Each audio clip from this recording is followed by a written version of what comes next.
Hello viewers, তো আমি এসেছিলাম আমার ভাইয়ের এখানে ঘুরতে বারাসাত। অনেক দিন আগে হলো এসেছিলাম, তো আজকে বাড়ি ফিরছি।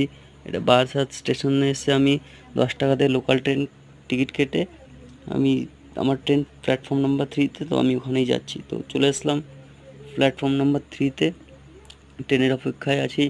ট্রেন আজ অনেক লেট ছিল, 1 ঘন্টা ট্রেন 1 ঘন্টা লেটে এসছে, যেটা আগে আসার কথা ছিল 1 ঘন্টা আগে। যাই হোক, তো আমি ট্রেনে অপেক্ষা করছিলাম, এদিকে লোকজন যাতায়াত করছিল। ট্রেনের অপেক্ষা করতে করতে ইতিমধ্যে ট্রেনে চলে আসলো, আমি ট্রেনে উঠেও পড়লাম। তো এখন এটা হচ্ছে Barasat to Sealdah local train. এখান থেকে ডাইরেক্ট বালুরঘাটের ট্রেন পাওয়া যায় না।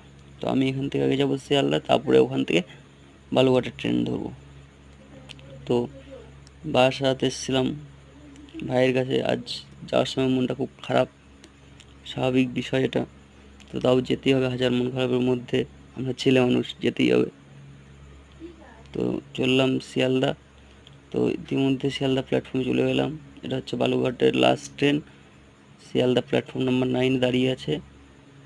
তো আমার হাতে অনেক সময়, ট্রেনটি ছাড়ে ঠিক 10:30টায়। আর আমার হাতে অনেক সময় ছিল বলে আমি আশেপাশটা ঘুরে দেখছিলাম, আর অনেক লোক যাতায়াত করছিল দেখে ভালো লাগছিল। তো এই ট্রেনেই আমি বাড়ি যাব, বাড়ি ফিরবো। তো আজ পর্যন্ত এটুকুই। তো ট্রেন ছাড়ার সময় হয়ে গেছে, চলো। তো ইতিমধ্যে ট্রেন ছেড়ে দিয়েছে কলকাতা প্ল্যাটফর্ম থেকে বালুরঘাটের উদ্দেশ্যে।